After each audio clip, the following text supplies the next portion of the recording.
I survived this long by staying out of trouble. Saving you may have changed all that. The world of Rage is definitely not the place to want to take your parents on vacation. It is a harsh, dry, unforgiving wasteland where death awaits you behind every corner.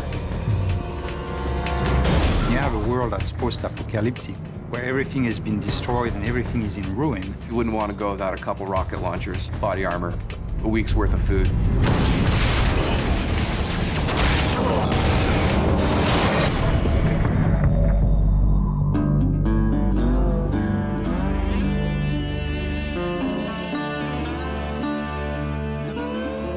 So the first character that you meet in Rage is named Dan Hagar.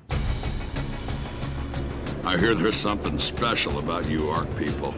He is this fatherly character that is trying to keep his settlement safe. We knew we needed a great voice talent, and the only way to find that is look for great actors. In the initial images I saw of Dan Hagar, he had glasses, the shorts, the fishing vest, and I go, that totally reminds me of Walter Sobchak from The Big Lebowski. And I go, Tim, we need to get John Goodman. Welcome to the future. You can imagine if there was an actor from Hollywood that could survive an asteroid destroying the Earth, he would be on that list. Get to town. It'll be safer there. You can feel his fatherly ways. You can feel that he's got this tough interior. It really was a great combination. Sound really is half of your experience. The first half is being taken in with your eyes. The second half is being taken in with your ears. You should be able to look at something in the world, hear the sound that's coming from that, and think in your mind's ear, yes, this makes sense. This fits in the world. Gun sounds are one of the hardest things in the world to do, only because you're constantly hearing them. The shotgun is a type of weapon that when you hit the fire button and point it at someone, you really want to feel that kaboom. Get the sound mixed between the high-end elements to pique the interest and the low-end elements, the kick to the gut, to make you feel like you're in a living, breathing, cinematic experience.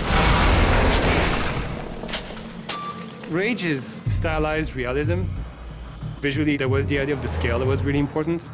And then it was also like an idea of futurism. So it is still a believable city. You know, there was definitely a lot of visual from brutalism that has that feel that kind of relates very strongly with the authority. So I wanted to go with something that's very solid and very aggressive looking. And also we're trying to basically make the parts of this universe one cohesive environment. There was a world before, and there's a new world after that. And you have to think of like the layers between the two eras, basically.